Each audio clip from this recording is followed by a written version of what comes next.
enemy has been slain. Double kill.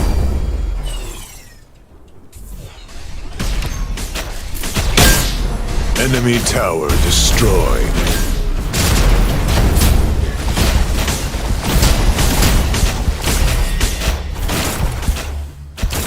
An enemy has been slain.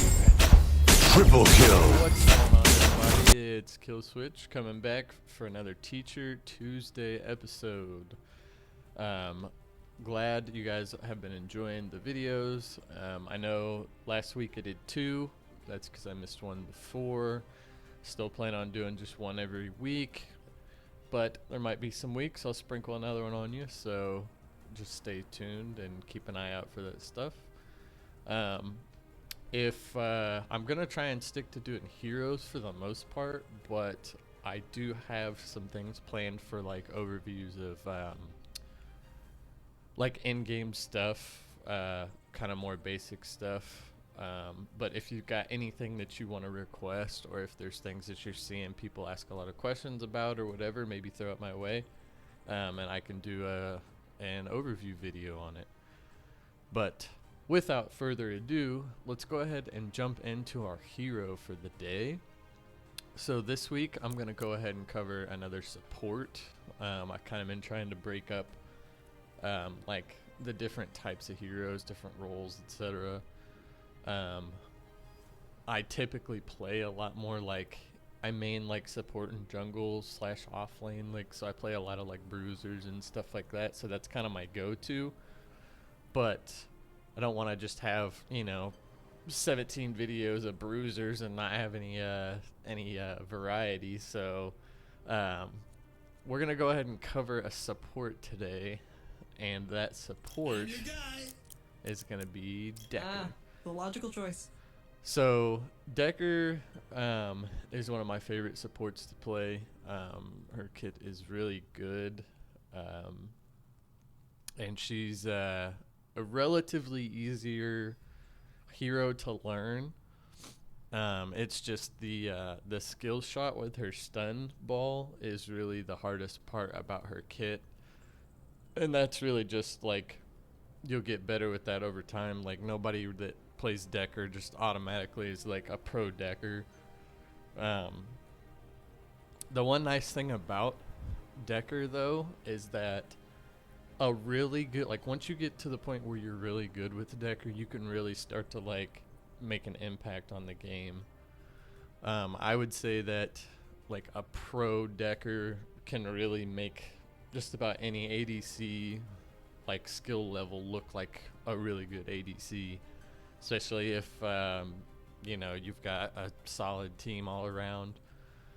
You know, that's one of the things I like about playing Dekker, is that I can take a Dekker in with a like maybe a newer carry or someone who's not as comfortable playing carry, and help them at least be able to stay like in the game, not just get bullied out of lane and all that stuff. So alright, so without further ado, let's hop into the overview, the kit. I usually cover these base stats here. This is just kind of, I mean, you don't really, like, this isn't going to make a huge difference, especially with support, so I won't really get too much into this. Description down here if you ever want to come over and read that, but that's essentially what I'm going to be doing with this video as far as this kit goes. This is kind of explaining what she does. So let's start with some abilities. So getting into her first ability, her Ion Bomb. So this is the big one, right? So this is the money maker. This ability right here is what will separate you from being just a regular support player with little impact to this is what's going to separate you as a good support, being able to efficiently land this stun. But not only that, but knowing when to use it and when to save it too. I see a lot of Dekkers out there that just throw that thing as soon as it's off cooldown because they know they can hit it. Well, I mean, that's fine, but there's going to be times when you're gonna want to save that stun. And the reason I say that is because one of the biggest mistakes I see with a Dekker is using that stun when it's off cooldown, like clockwork. Well, if you're going against an Narbash, that's not wise, because most Narbashers know to wait out the Dekker stun, because that's the only stun she has. A Narbash, once he sees that Dekker stun go off, that's free game for him to go in an ult, assuming that it's just duo lane versus duo lane. You know, it's not like if a Grux comes over from the jungle or something, that's a different story. But speaking strictly just like duo lane versus duo lane, that's almost like a free 2 kills for a Narbash and an ADC, because you don't have any way to stop that Narbash ult, especially if you're pushed up. You can speed boost all you want, but Narbash's ult slows and knocks up at the end. And if that ADC and Narbash combo is at least decent and knows what they're doing, that's what they're gonna do. So don't just throw it willy-nilly. Early game, you know, it's whatever. I personally like to save more mana. I don't run Scry. I run Bengal, obviously, so I'm not really looking to proc anything for the Scry. And even if I was, I would just use her Ion bot for that. I wouldn't just throw the bomb out all the time. So just knowing when to use it, when to save it, that type of stuff. But covering the ability, so lob a ranged bomb that explodes when striking enemy heroes, dealing 70, 125, 180, 235, and 290 at max level energy damage, and stunning in a small area for 1, 1.2, 1.4, 1.6, and 1.8 seconds. So it pierces through minions, dealing 50% less at damage at all levels. So the range on this is 3,500 units.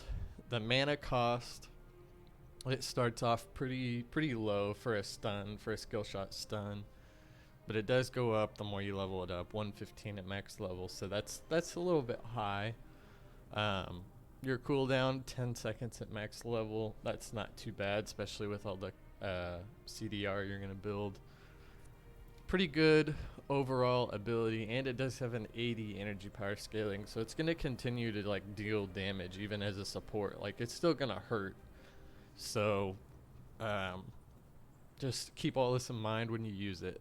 Especially like the one thing I'm talking about is typically you'll buy your abilities, you'll buy your Q first, your E and your speed boost last, and then your ult. If you have this thing at level 3 or 4, your mana cost is something to remember too when you're just throwing this bomb.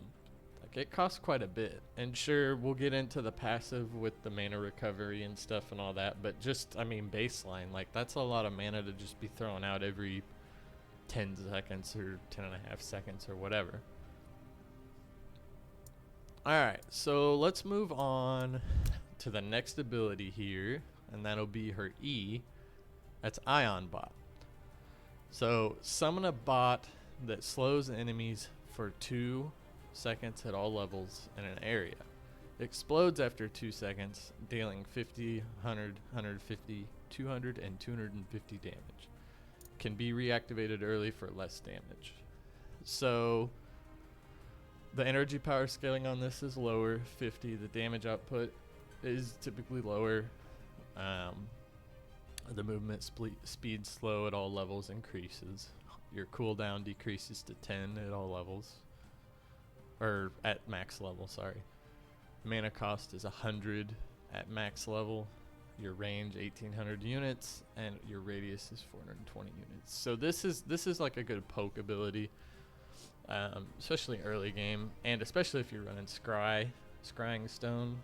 This is a good like poking ability.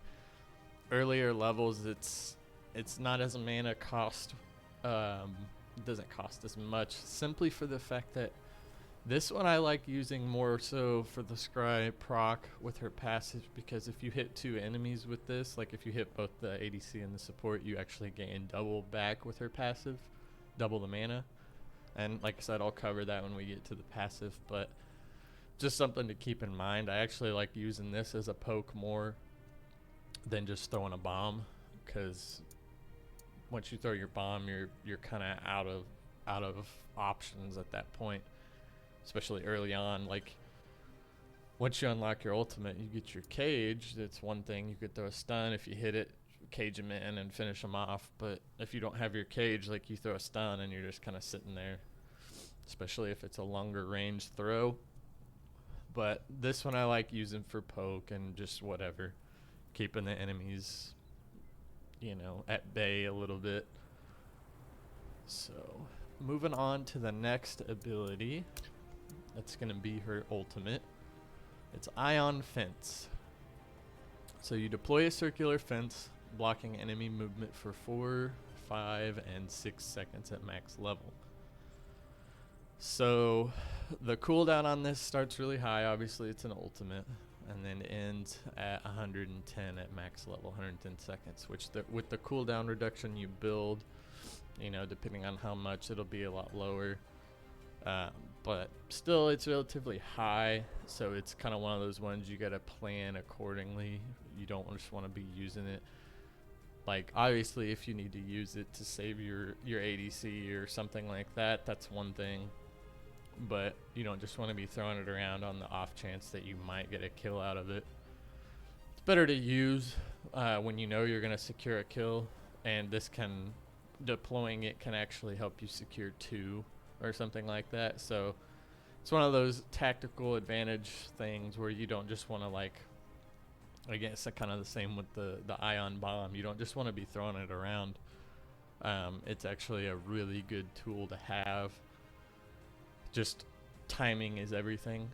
Like I said, especially with the bomb, like, that's what'll separate you from being just an average Dekker player to a really good Dekker player, is knowing when to use these, how to be aggressive with them, how to be defensive with them, things like that. So moving on to, this is just her auto attack. This is nothing really crazy. 54 damage at all levels, and it'll increase as you go, whatever. Nothing, your auto attack should be the last thing you're worrying about as a Dekker. Next ability, that's going to be her right mouse button, her Ion Boosters. Launch forward and grant Dekker and nearby allies 30, 35, 40, 45, and 50% decaying movement speed for 2 seconds at all levels. So this is the equivalent of like an escape ability, peel, if you will, for your carry or your teammates, whoever. Or it can be used as a boost to a kill secure, something like that. Kind of similar to Narbash's Q, where he increases the movement speed, although not as effective. But the jump sometimes can help you do certain things that you may not be able to do normally. Like, since this fault and has verticality, unlike most MOBAs, it actually comes in handy a lot more than you would think. Jumping over enemies, baseline, I mean, that's pretty basic stuff, but jumping over an enemy ability or something like that can be pretty big. Jumping over a wall also can be pretty big. That can help secure you an escape. I've used it to jump over walls, like the wall between the T1 and the jungle camps on, I'm trying to think, I believe it's on Dusk side, but I may be mistaken on that. But you can jump over that wall from the jungle, or vice versa, from the tower over into the jungle. That can come in handy quite a bit.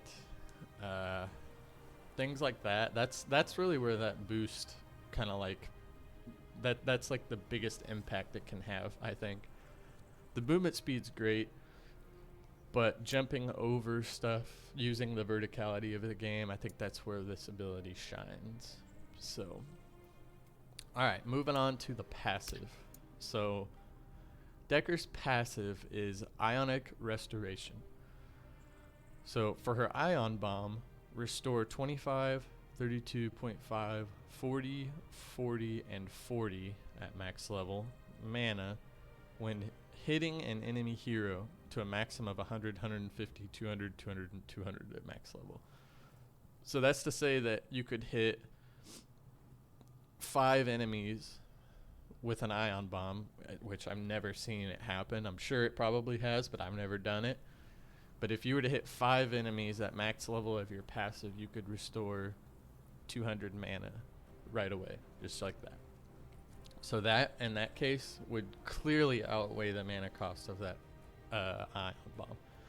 So with the mana cost being 110 at 115 at max level, you would to get your mana back and basically nullify the cost, you'd have to hit 3 enemies at max level with that. That's basically what that means, is that for every enemy that you hit with each of these abilities, you're going to gain a certain amount of mana back. If you hit 1, you'll gain 40 back. If you hit 2, you'll gain 80 at max level, of course. Now, if you're at level 1 of your passive, it'll be 50, and so on and so forth. Same with the Ion Bot.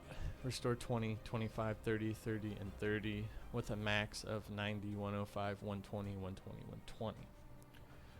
The reason I was talking about using the Ion Bot is because it's really a lot easier to hit multiple enemies with the Ion Bot to gain your mana back than it is with the Ion Bomb. The Ion Bomb, they pretty much have to be stacked right on top of each other, which will happen occasionally, but it seems to be with that 400 and something, like 420 unit radius of the Ion Bot, it's easier to hit multiple enemies with that. So if you're looking to gain mana back, try that. Just try using your Ion Bot. Try getting both of them.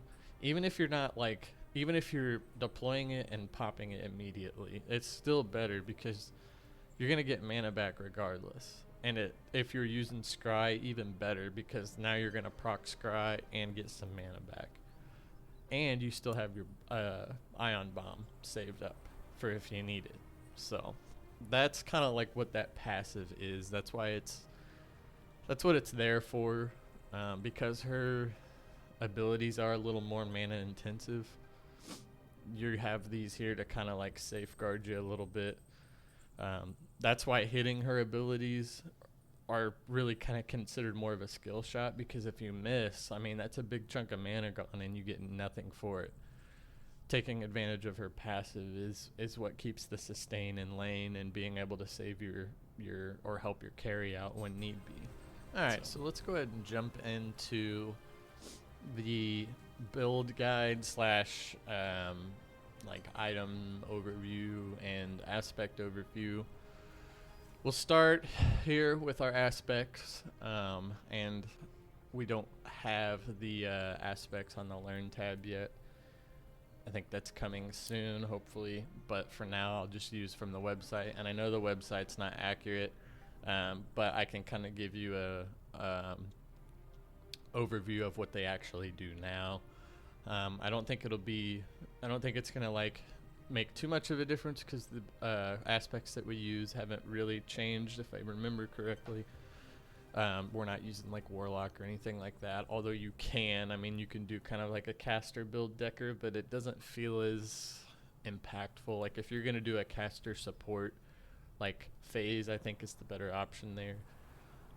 But for this video, for support Dekker, these will work for what we need them for. So my personal favorites for aspects when it comes to Dekker are Magician and Templar. The reason being is because Magician is going to help you gain mana back with this, and then also damaging a hero with an ability reduces the cooldown of your ultimate, which is really nice. You should be doing that all game. You should be popping your Ion Bot, your Ion Bomb when you need to. You should be hitting this Magician proc for the cooldown pretty often and gain 0.30% missing mana per second. That's great. That's really helpful because now you have more sustain. Templar, I like Templar on most supports because typically with supports, you're going to be building support items with actives, at least a couple. And most of those give armor. Like, the majority of support items give some type of armor. Some of them even giving multiple, like both physical and energy armor. So I like having Templar because of the given allies 8% of your physical and energy armor. Like, that doesn't seem like it would be like huge, but to me, I think it is. And then, not to mention, you've got your 25% of mana spent becomes a shield for 3 seconds. So that's also good for Dekker because she does spend a lot of mana, right? You throw a ion bomb, which costs 115 mana. 25% of that becomes a shield for 3 seconds. So that's like, you know, something like 28%. I don't know. I can't do the quick math, but something like that.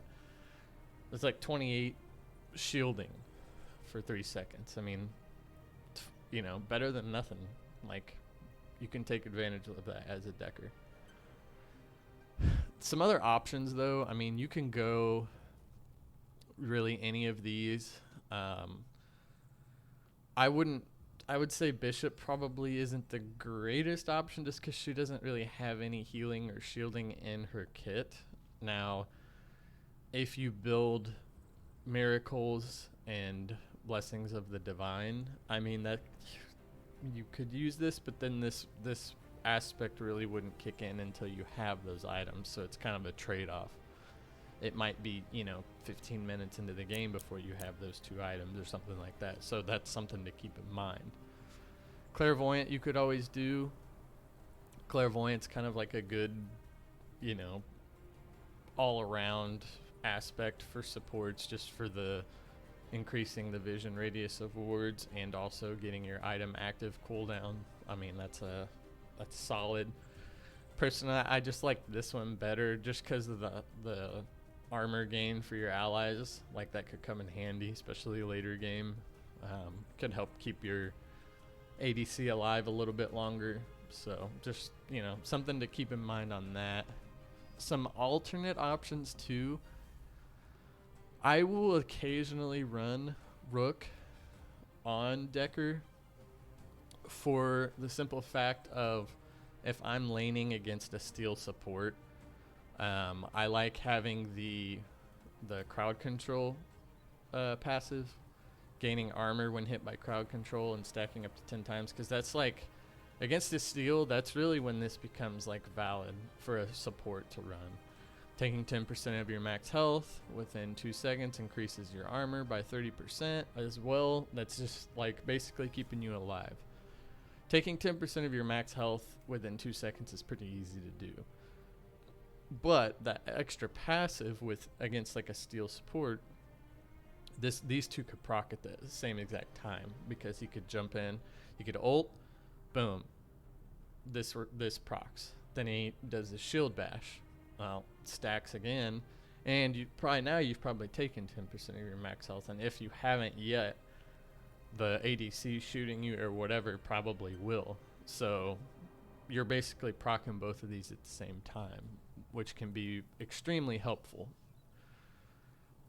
Besides that, though, I don't really use anything else as far as Dekker support. It's usually between Magician Templar, Rook Templar, Rook Magician, something along those lines. Like, those are my go-tos. Those seem to take advantage of her kit the best. And again, like I said, unless you're doing some type of caster build, which, I mean, you could go Warlock Magician, you could go even like Rogue Magician or something like that. I don't really think that caster Dekker works all that well, so I would stick with the support.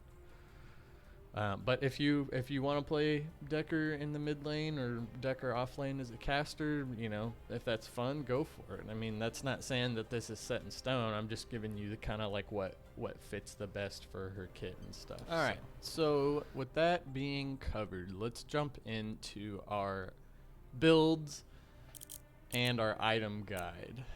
So for Dekker support,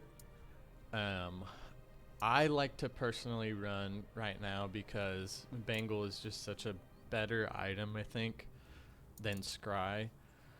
I like running Bangle, and then instead of running 2 small health potions, I think I covered this with the Narbash video as well, but something I like to do is instead of the small health pots, I like to actually go Sentry Ward.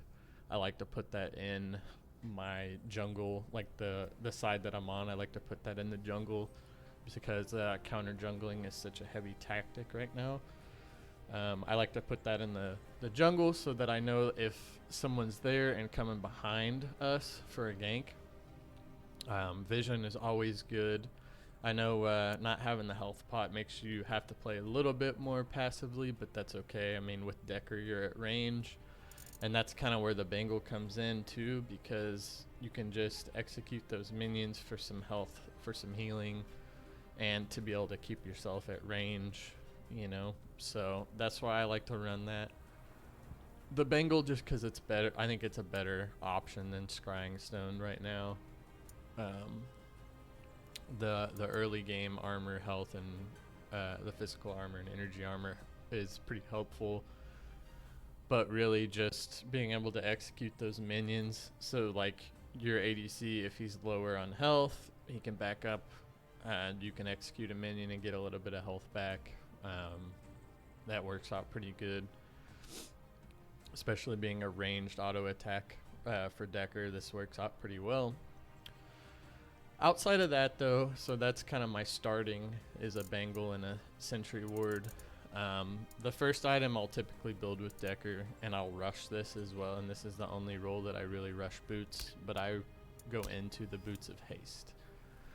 The movement speed, the cooldown reduction, and the mana. I mean, those are all like really good things. Like normally your boots aren't as impactful for you other than support in these boots, because the extra mana, the extra cooldown reduction, right off the bat, 1,000 gold, and you get all those stats. Perfect item, good first item. Because you gotta think, like, most items that you're gonna build are double this, if not more. So having this early, quote unquote, power spike, not that it's a power spike, but it's the equivalent of a power spike for a support, because these all right here are just utility for you. Like, these are going to help you sustain longer and all that. So good first item. That's what I rush when I play Dekker. The Boots of Haste.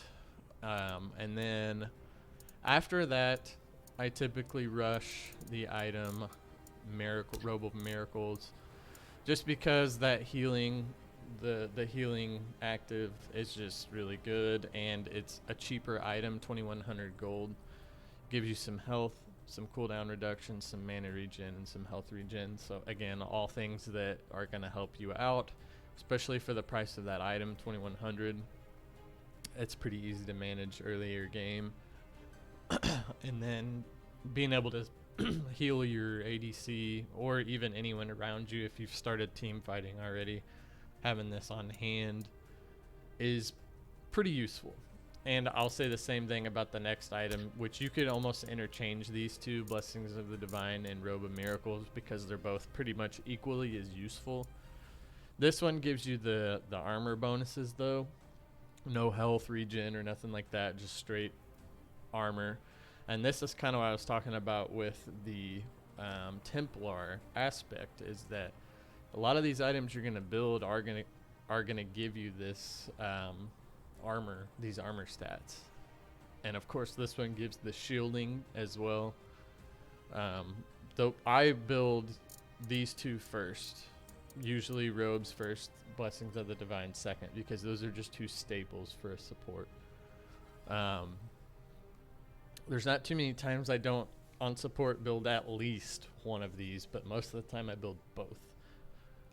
They're just too good to have. Like, this can literally, like, you could have a teammate, 10% health, and you pop both of these, and now all of a sudden it's like they have a new health bar, basically, at least for a certain amount of time. Like, the shielding ends up going away, but healing them puts them in the fight, keeps them in the fight, I should say, and then the shield protects them even longer. So they, if the enemy team doesn't have this and you do, you're putting yourself at an advantage by having these, especially if it's your ADC or your caster and your tank are both within range of this and you hit this. Say your ADC is getting hit like in the back line and you're trying to save them, but your tank's up in the front line getting hit. If you're right in the middle where you can hit both of them with these two, it works out pretty good. So just something to keep in mind with those. Outside of these two items, after that, it's typically somewhat utility. I do like using the, where is it? Telepath Trinket. I know this is typically run more on like phase and more aggressive supports and stuff, but I still think it's a good item. I don't always use it though. It's kind of one of those, if you just want to be super aggressive, if you're ahead, you can kind of like do that. If not, maybe don't use this item. Maybe you can go into, where is it? Substitution. So Substitution's a pretty good one as well. It's a really good support item. Basically, what you'll do is you'll link to an enemy or to a ally hero, and then you give life link. So what'll happen is it'll transfer 15% of the damage taken from them. It'll transfer 15% of it to you. So, because typically in fights, teams are focusing the damage dealers more than the supports. So, basically, that's another mitigation factor to keep your ADC alive and in the fight longer. So, that's a good item to run on Dekker. I also like, you can go Rad Poise as well. That's a little bit more situational too, kind of like the Telepath's Trinket. This one is like maybe for if they have like a Feng Mao or a Kalari or a Countess that's just blowing your team up. Maybe go into this to mitigate some of that, you know, wait for the Feng Mao to jump in. If he's, you know, especially if he's like way ahead, this can put him at a disadvantage early, especially if your teammates are able to collapse in once this is done. This basically just does the stasis, so, and it gives some good stats as well, physical energy armor and some energy power, all things that you can use as a support. So other than that though, you've got some of these kind of like really situational support items. This one's not bad. This is actually a little more general use. This is a movement speed bonus for everyone in the range. You've got Essence of Time. This is a single target slow and wither for 3 seconds. So again, that's kind of like similar to the Telepath's Trinket, where this would be more for like a more aggressive play style. But it also has a little bit more value too in securing kills if you're, you know, if the enemy team's caught out and you're wanting to secure a kill on somebody for your ADC or whatever, you can use this, target the enemy, and your ADC should be able to catch up to them and finish them off. Goblin Glue. Goblin Glue is another kind of like tech item. Drop a flask of glue that explodes around yourself in a 650 unit radius. Grounding and slowing targets by 50% for the next 4 seconds. So grounding could be big for like a Kalari, a Chimera with his jump. Who else? Dekker. Any heroes that have some type of leap or jump ability. I've inquired about the effectiveness of this on a teleport or a blink. I don't still have a great answer for it, so it might be something that needs a little bit more clarification, but I assumed that Goblin Glue would be a good counter to any type of teleport ability, like Feng Mao's teleport. I don't think it works unless you drop it as soon as he uses it, so it has to be a timing thing. At least that's what I understand it as right now. If I get more clarification on that, I'll probably update that in a later video or something like that. But as of right now, this really works for a certain amount of heroes, so it's kind of more of like a situational thing. This is if you feel like you need it. It does give good stats. That is one thing to remember. And the slow field, that's always helpful anyways. So it's just, situationally this could be pretty good. Even if you just bought it for the stats, it's not like, I mean, sure, you're losing an active spot, but the stats kind of more than make up for it in my opinion. So just something to keep in mind.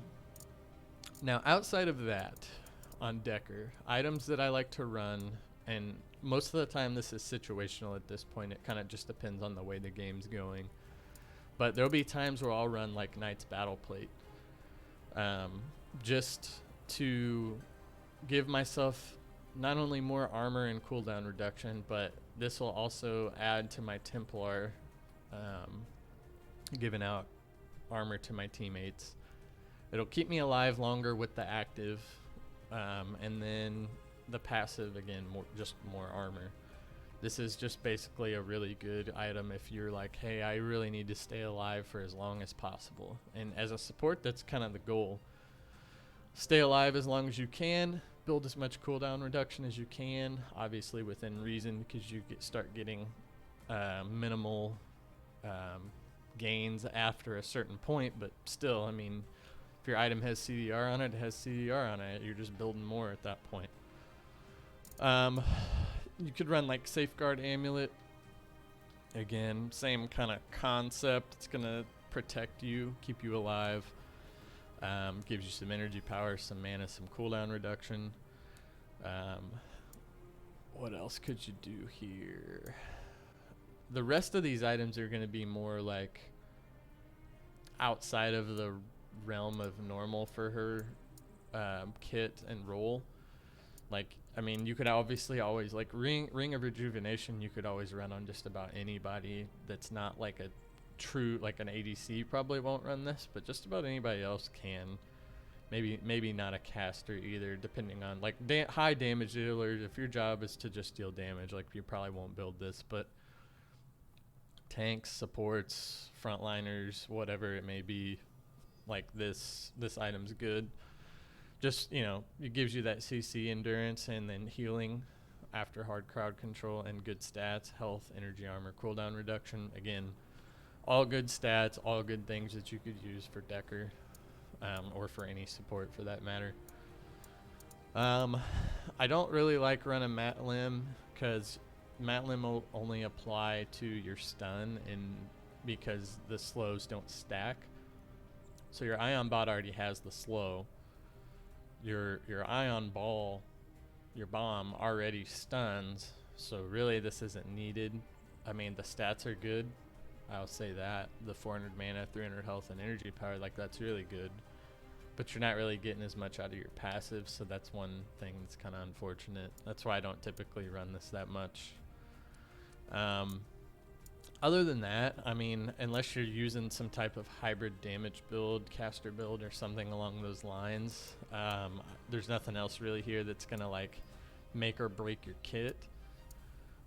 If you are going caster build, like Eld Flame is a good one just because of the ticks of damage over time. I mean, you're not gonna get as much use out of this as say a phase caster build would, but you still have it there. I mean, it's still, and the stats, once again, really good.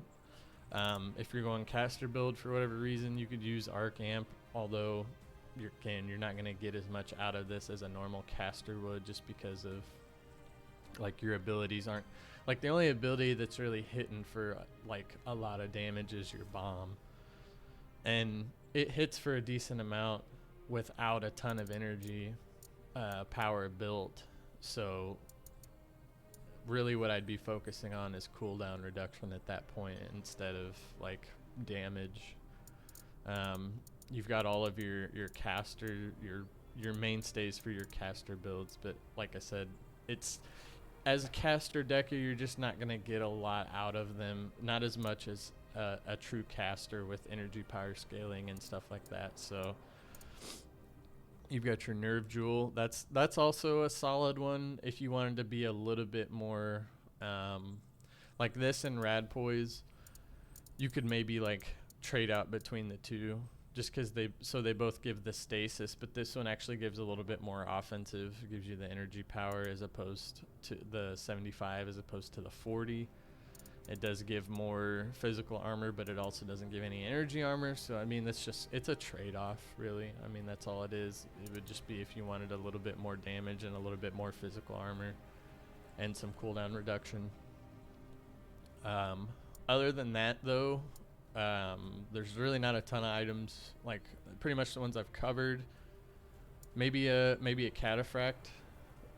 If you're planning on being like a little bit tankier of a Dekker, and like say you're using the battle plate along with like your robe and blessing of the divine, maybe do like a cataphract and a battle plate or something like that. If you're planning on being in the fight, like in the front lines, kind of. This is a good one to have just because of the aura effect. And then if you're up in front, the enemies are going to be at least somewhat attacking you. They may not be targeting you, but if you're up there, they're going to be hitting you. That passive can kind of help you out there, reducing the attack speed and stuff. So like that's just a good like overall team card right there. Like good for your team, good for you. Probably like would pair well if, like I said, if you were doing a battle plate build where you were just like, I'm gonna build these 2 actives and then go into some like just tanky Dekker build. I'm gonna have my stuns on the ready. I'm gonna be up there in the fight. I'm gonna be ready to pop these the healing and shielding, and I'm also gonna be contributing to the team with these passives and auras and stuff like that. You know, that's a very viable thing. But other than that, I think that covers just about everything. As far as the build goes, covered the aspects and everything. So I'm going to wrap it up here with this video. I'll say again, if you've got feedback, comments, whatever it may be, if you're enjoying the videos, just, you know, throw it down in the comments. Let me know on the Discord, whatever it is. I'm always typically available. I typically answer any comments and stuff, and also pings in Discord as well. So if you have questions or whatever, like I said, just let me know. I'm usually around, and if you want some more like help or something like more in-depth on playstyle, whatever it may be, just holler. And even if it's not me, I'm sure somebody around there's always somebody around to help out. So with that being said, again, thank you guys for tuning in. Thank you guys for all the support for the channel and everything. I'm glad you guys are enjoying them. I just hope they're helping.